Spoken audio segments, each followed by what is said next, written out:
اور جو کافر ہیں ان کے لیے دنیا کی زندگی خوشنما کر دی گئی ہے اور وہ مومنوں سے تمسخر کرتی ہیں، لیکن جو پرہیزگار ہیں وہ قیامت کے دن ان سے اوپر ہوں گے، اور اللہ جس کو چاہتا ہے بے حساب رزق دیتا ہے۔ زین للذین کفروا الحیات الدنیا، اصل کانٹے کی بات اب یہاں آئی ہے، اور یہ خاص طور پر میں نے پچھلے 2-3 جمعوں میں یہ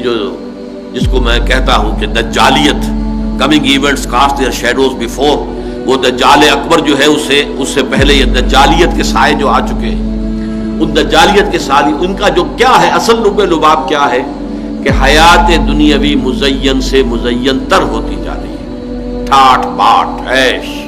اسکائی اسکریپرز، 102 بلڈنگ کی عمارت کھڑی، منزلہ 102 منزلہ عمارت، آدمی کی جو ٹوپی گرتی ہے اس کو دیکھتے ہوئے اگر اس کے نیچے کھڑے ہو کر، اور کاروں کی ریل پیل اور جو کچھ وہاں پہ چمک دمک جو ہے نظر کو خیرہ کرتی ہے، چمک تہذیب حاضر کی۔ تو جیسے جیسے یہ سائنس اور ٹیکنالوجی بڑھی ہے اس نے اس دنیا کی زندگی کو خوب اور مزین کر دیا اور مزین کر دیا اور مزین کر دیا، تاکہ سب کے سب اسی کے مرید، اسی کے طالب، اسی کے عاشق بن جائیں، اور دنیا ہی ان کا مطلوب و مقصود بن کر رہ جائے، اس سے آگے کی کوئی سوچ ہی نہ رہے۔ زین للذین کفروا الحیات الدنیا، مزین کر دی گئی ہے کافروں کے لیے دنیا کی زندگی، وَيَسْخَرُونَ مِنَ الَّذِينَ آمَنُوا، اور مذاق اڑاتے ہیں یہ اہل ایمان کا۔ یہاں بھی پیچھے دیکھیے وہی منافقوں کے کردار، وہ ہنسا کرتے تھے، چنانچہ سورہ بقرہ کے دوسرے رکوع میں بھی ہے، جب ان سے کہا جاتا تھا وَإِذَا قِيلَ لَهُمْ آمِنُوا كَمَا آمَنَ النَّاسُ قَالُوا وَنُؤْمِنُ كَمَا آمَنَ السُّفَهَاءُ، جب ان سے کہا جاتا بھائی اللہ کے بندو تم بھی ایمان لاؤ جیسے دوسرے لوگ ایمان لائے، وہ تو ایمان کے لیے اپنا سب کچھ تن من دھن دینے کے لیے ہر وقت تیار ہے، یہ تمہیں کیا ہو جاتا ہے؟ تو وہ کہتے تھے کہ کیا ہم ایسے ایمان لائیں جیسے یہ بے وقوف لوگ ایمان لائیں؟ یہ تو بے وقوف ہے، سفہاء ہے، انہیں اپنے خیر کی فکر نہیں، اپنے شر کا خوف نہیں، اپنے مفادات کا کوئی خیال نہیں، اپنے مستقبل کا، اپنے کیریئر کا کوئی خیال نہیں، اپنی اولاد کی مستقبل کی فکر نہیں، کچھ نہیں۔ یہ تو معلوم ہوتا ہے کہ فینیٹکس ہیں، دیوانے ہیں، پاگل ہو گئے، مجنون ہو گئے۔ یا مکے میں حضور کو مجنون کہا گیا تھا،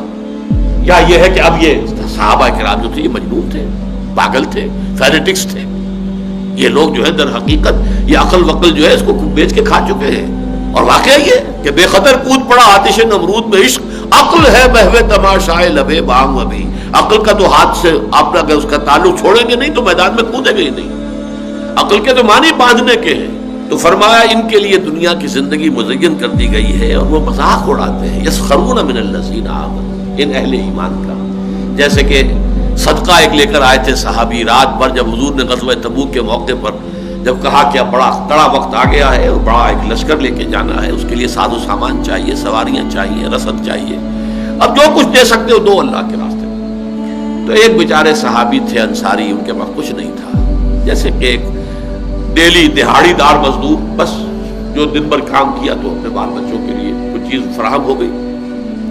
اب انہوں نے بھی سنا کہ حضور نے کہا ہے خرچ کرو اللہ کے راستے میں، ساری رات محنت کی، ایک باغ میں جو ہے وہ پانی کھینچ کھینچ کر کنویں سے، اور وہ باغ کو سیراب کرتے رہے۔ صبح کو اس نے باغ کے مالک نے کچھ کھجوریں دے دی، یہ اجرت تھی ان کی، اس میں سے آدھی جا کے گھر والوں کو دے دی، آدھی لا کے حضور کی خدمت میں پیش کر دی۔ اب ٹھٹھے اڑے، منافقین بیٹھے ہوئے تھے چودھری وہاں پہ، ہاں جی ہاں یہ ان کے ان کھجوروں کے بغیر تو یہ مہم سر ہو ہی نہیں سکتی۔ واہ واقعہ کیا کہنے ہیں، جب مذاق اڑ رہا ہے ان کا، حضور نے ان کی یہ توقیر کی کہ فرمایا ان کھجوروں کو یہ سارا ڈھیر جو پڑا ہوا ہے مال و اسباب کا اس کے اوپر بکھیر دو، اس لیے کہ اللہ کی میزان میں اس سارے ڈھیر پر بھاری ہیں یہ کھجوریں جو یہ لے کر آیا۔ اس کے پاس یہی کچھ تھا، اس نے پیش کر دیا، لیکن مذاق اڑاتے تھے۔ یسخرون من الذین آمنوا والذین اتقوا فوقہم یوم القیامہ، اور جو لوگ متقی ہیں، تقوی والے ہیں، یہ ان سے بالا تر ہوں گے قیامت کے دن، پھر وہ ہنس رہے ہوں گے۔ سورہ مطففین میں تو یہاں تک بھی آیا ہے کہ وہ پھر ہنسیں گے، اہل ایمان بیٹھ کر ان منافقوں کا حشر جب دیکھیں گے تو ان پر ہنسیں گے۔ علی الارائک ینظرون، پھر وہ یضحکون جو ہے جو پہلے دنیا میں وہ ہنسا کرتے تھے اس وقت وہ ہنسیں گے۔ والذین اتقوا فوقہم یوم القیامہ واللہ یرزق من یشاء بغیر حساب، اور اللہ تعالیٰ جس کو چاہتا ہے بغیر حساب نواز دے گا، جو چاہے گا دے گا، اس کا کوئی حساب کتاب ہی نہیں ہوگا۔